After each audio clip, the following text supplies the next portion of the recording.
இன்னொருத்தர் பேசிட்டே இருக்காரு.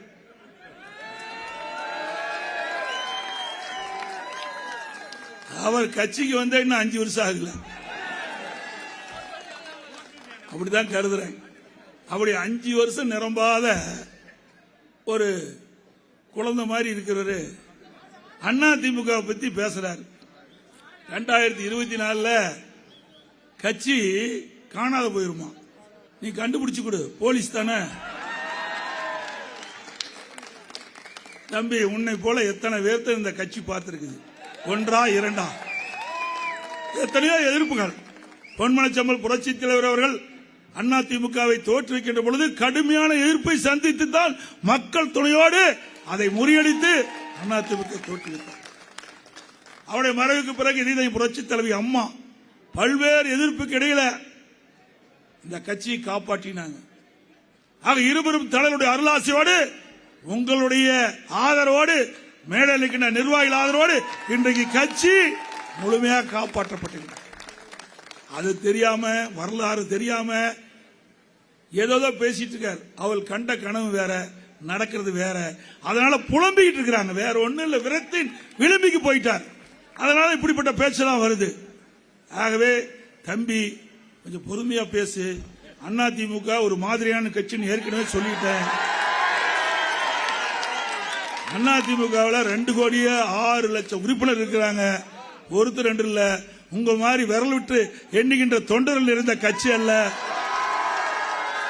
கோடிக்கணக்கான தொண்டர் இருக்கின்ற கட்சி அதிமுக கட்சி. ஆகவே எதை பேச வேணுமோ அதை பேசுங்க. ஏன்னா உங்க கட்சி மோசமா இருந்தா எங்க கட்சி ஐயா பழிச்சு பேசுற? எங்களுக்கு உங்களுக்கு என்ன சம்மதம் இருக்குது? நாங்க தான் வெளியில வந்துட்டோமே. உங்களுடைய நடவடிக்கைகளை நாங்க பார்த்துட்டு தான் நாங்கெல்லாம் வெளியே வந்திருக்கிறோம். அதிமுக என்பது தனி தத்துவம், தனி அதிமுகவுக்கு என்று தனி பலம் இருக்குது. ஆக குறைச்சு மதிப்பிடாதீங்க. அதிமுகவை யார் வீழ்த்த வேண்டும் என்று எண்ணுகிறார்களோ அவர்தான் வீழ்ந்து போவார்கள். அதிமுகவை யார் அழிக்க நினைக்கின்றார்களோ அவர்தான் அழிந்து போவார்கள். இப்ப கண் கூட பார்த்துட்டு தான் இருக்கிறோம். தெரியுமில்ல, எதை தூக்கிட்டு திரிகிறான்னு தெரியுமில்ல.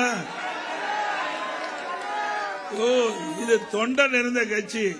நான் இந்த இடத்துல பொதுச் செயலாளராக பேசல, தொண்டனாக இருந்து நான் பேசிக் கொண்டிருக்கின்றேன். அதிமுகவில் எனக்கு பின்னால யார் வேணாலும் வருவாங்க. அம்மா அழகா சொன்னாங்களே சட்டமன்றத்தில், எனக்கு பின்னாலும் 100 ஆண்டு காலம் அதிமுக தொடர் சொன்னாங்க. அதே போல இப்ப நான் வந்திருக்கிறேன். பிறகு எனக்கு பின்னால மேடைகளுக்கு யாராவது வருவாங்க, இல்லது இங்க யாராவது அமர்ந்திருக்க, நீங்க யாராவது வரலாம். இது ஜனநாயக கட்சி. இந்த கட்சியில் உழைக்கின்றவர்களுக்கு, இந்த கட்சிக்கு விசுவாசமா இருக்கின்றவர்கள் எந்த தொண்டனும் உயர்ந்த பதவிக்கு வர முடியும் என்ற கட்சி அதிமுக கட்சி. வேற எந்த கட்சியிலும் கிடையாது. உங்க கட்சி மாதிரி டெல்லியிலிருந்து அப்பாயின்மெண்ட் பண்ற கட்சி எல்லாம் அதிமுக கட்சி. ஏன்னா அரசு அப்பப்ப இடமாற்றம் செய்வாங்க. அப்பாயின்மெண்ட் சரியில்லைன்னா அப்பாயின்மெண்ட் ரத்து பண்ணுவாங்க. அப்படிப்பட்ட கட்சியில நீ இருக்கிற, உன் அப்பாயின்மெண்ட் பண்ணி இருக்கிறாங்க. நீ ஜூன் 4க்கு பிறகு இருப்பியா இல்லையா என்பது பிறகு பார்த்துக்கலாம். அதிமுகவை காணாமல் பண்ணி விடுவாங்க. தம்பி, நான் இந்த கட்சியில் 50 வருஷம் ஆச்சு. மேடையில் இருக்கிற அண்ணன் தமிழ்மகன் உஷேன், அவர் மூத்தவர். அவர் பல ஆண்டு, எனக்கு முந்தைய 65 வருஷத்துக்கு மேல இருப்பார் நினைக்கிறேன். அண்ணனுக்கு வயசு சொல்லக்கூடாது, நல்லா இருக்காது. இப்படி மேடையில் இருக்கிற மூத்தவர்கள் இருக்கிறாங்க. அண்ணனுக்கு 86. ஆண்டனுடைய அருளால, அல்லாஹ்வுடைய அருளால இன்னும் நீண்ட ஆயுளோடு அதிமுக சேவை செய்யணும்.